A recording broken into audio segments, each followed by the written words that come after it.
Hello बच्चों, let's see this question. The question says associated colloid among the following is, and the options are enzymes, protein, cellulose, and sodium stearate. Key concept of this question is, key concept क्या है यहाँ पर? Associated colloids. Associated colloids. अब associated colloids क्या होते हैं? ये हम ऐसे बोल सकते हैं कि कुछ सब्सटेंसेस क्या होते हैं जो लो कॉन्सेंट्रेशन पे नॉर्मल स्ट्रॉन्ग इलेक्ट्रोलाइट्स की तरह बिहेव करते हैं, बट हायर कॉन्सेंट्रेशन पे के कोलॉइडल बिहेवियर शो करते हैं due to the formation of aggregates. Aggregate form कर लेते हैं. हायर कॉन्सेंट्रेशन पे जो मॉलिक्यूल्स हैं वो आपस में एसोसिएट करते हैं एंड एसोसिएशन के बाद क्या एक एग्रीगेट फॉर्म कर लेते हैं. तो ये जो एग्रीगेट पार्टिकल्स फॉर्म हुए ये इन्हें हम मिसल्स बोलते हैं and they are also known as associated colloids. तो एसोसिएटेड कोलॉइड्स क्या होते हैं? बेसिकली एक substances is which at higher concentrations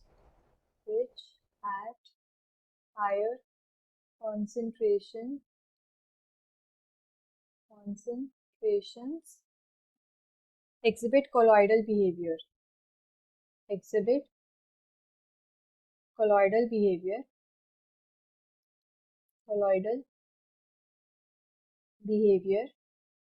due to the formation of aggregates. Due to the formation of aggregates. उन्हें हम क्या बोलते हैं? एसोसिएटेड कोलॉइड बोलते हैं. ये एग्रीगेट पार्टिकल्स होते हैं micelles. These aggregate particles are called micelles, and they are also known as associated colloids.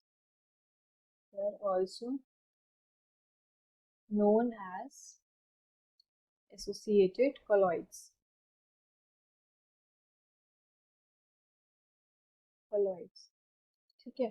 तो अब क्या होता है, जो मिसल फॉर्मेशन होता है ये एक पर्टिकुलर टेम्परेचर के ऊपर होता है, लाइक अबव ओनली, मतलब this takes place only above a particular temperature जिसे हम क्राफ्ट टेम्परेचर बोलते हैं, and above a particular concentration जिसे हम क्रिटिकल मिसल कॉन्सेंट्रेशन बोलते हैं, CMC. तो जो सोप होता है, जो सोडियम और पोटेशियम सॉल्ट होती हैं हायर फैटी एसिड्स की, वो क्या होती हैं? RCOO नेगेटिव Na पॉजिटिव से हम ऐसे रिप्रेजेंट करते हैं. सपोज अगर हमने सोडियम स्टेरेट लिया है तो सोडियम स्टेरेट बेसिकली क्या होता है? एग्जाम्पल होता है कोलॉइड का. तो अगर मैं एग्जाम्पल्स लिखूँ एसोसिएटेड कोलॉइड्स के, एग्जाम्पल्स क्या होते हैं? बेसिकली जो सोप्स होते हैं जनरली एसोसिएटेड कोलॉइड्स के अंदर आते हैं, सोप्स. तो सोप का एग्जाम्पल क्या होता है? सोडियम स्टेरेट एक सोप है, लाइक सोडियम स्टेरेट. सोप होते क्या है? बेसिकली सोडियम और potassium salts of long chain fatty acids like stearic acid. तो स्टेरिक एसिड के जब एस्टर्स के साथ, जो ग्लिसराइड एस्टर होता है उनके साथ जब हम उनकी एल्कलाइन हाइड्रोलिसिस करते हैं in the presence of sodium hydroxide, तो हमें सॉल्ट मिलती है. That salt is sodium stearate, जो सोप होती है. तो सोडियम स्टेरेट एक सोप है which is an example of associated colloid.